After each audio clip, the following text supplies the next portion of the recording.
The island of Puerto Rico has been destroyed after Hurricane Maria made landfall there as a Category 4 storm Wednesday morning, according to emergency officials. Puerto Rico's Office of Emergency Management confirmed that 100% of the U.S. territory had lost power, noting that anyone with electricity was using a generator. Multiple transmission lines sustained damage from the storm, said Ricardo Ramos, director of the Puerto Rico Electric Power Authority. Ramos said he hopes to begin launching helicopters by this weekend to begin inspecting the transmission lines. Telecommunications throughout the island have collapsed, Abner Gomez Cortes, executive director of Puerto Rico's Office of Emergency Management and Disaster Administration Agency, told ABC News. As of 8 p.m. ET, Maria had weakened to a Category 2 hurricane with maximum sustained wind of 110 miles per hour, according to the National Hurricane Center. It was located about 90 miles east-northeast of Punta Cana, a popular tourist destination in the Dominican Republic. Conditions on the eastern side of the Dominican Republic had started to deteriorate by Wednesday afternoon.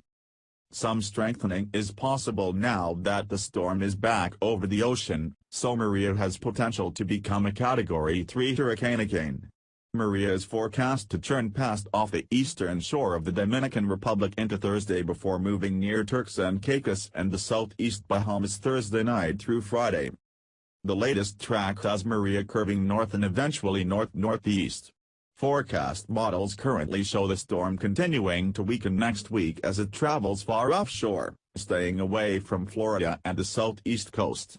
The only impacts the storm will have on the east coast at this point will be dangerous surf and rip currents. Cortes described Maria as an unprecedented storm, adding that the island had not seen a storm of that strength since 1928. A hurricane task force for the U.S. Department of State is monitoring Maria's path in the Caribbean and will coordinate evacuations for U.S. citizens and provide aid on the ground, a State Department official told ABC News. Puerto Rico was still experiencing tropical storm force winds Wednesday afternoon, forcing emergency services and search and rescue teams to wait before heading out to assess the damage, Cortes said. More than 12,000 people are currently in shelters, and hospitals are now running on generators, Cortes said.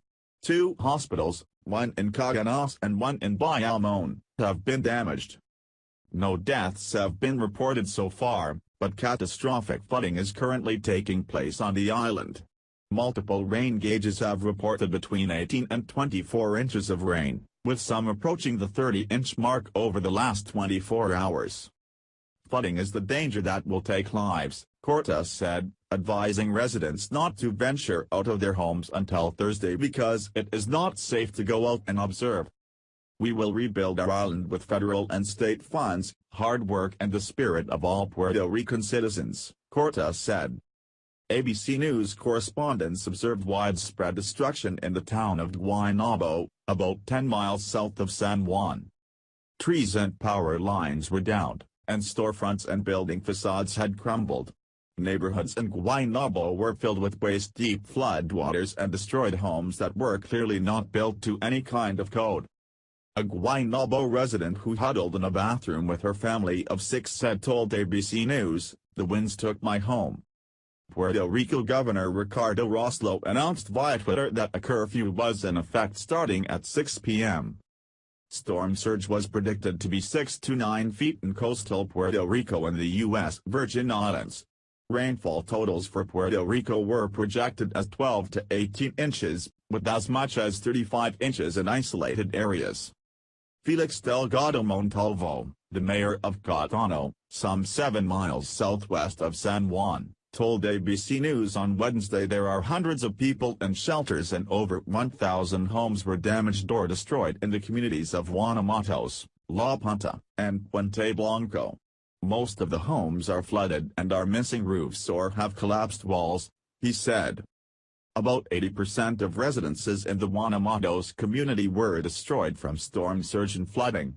Homes there are filled with at least 3 to 4 feet of water, according to Montalvo. By Friday, Maria will pass to the east of Turks and Caicos, but the storm is not expected to make a direct hit. From there, the hurricane is forecast to pass by the southeast islands of the Bahamas. Maria did severe damage to multiple Caribbean islands over the past 36 hours, including Dominica, Guadeloupe and the Virgin Islands. The U.S. Department of State sent a message of solidarity Wednesday to the people of Dominica and all across the Caribbean who were affected by Maria. Hartley Henry, an advisor to Dominica's Prime Minister, told reporters via WhatsApp on Wednesday that several people have died and the death toll will rise as officials continue to assess the widespread damage on the tiny island. Dominica has suffered a tremendous loss of housing and public buildings since the storm hit, ripping off roofs and tearing doors from hinges. The island's main general hospital took a beating and patient care has been compromised, he said. The country is in a daze, no electricity, no running water, Henry said via a WhatsApp message. In summary, the island has been devastated. The Ross University School of Medicine, based in Portsmouth, Dominica, announced on Facebook that it is attempting to make contact with all of its students. More than 1,400 students and faculty have signed the registration sheet so far, and the school has reached out to the family members of more than 700 others, who informed them that they are safe. Officials in Guadeloupe announced Wednesday that 2 people were killed and 2 others were missing due to the storm.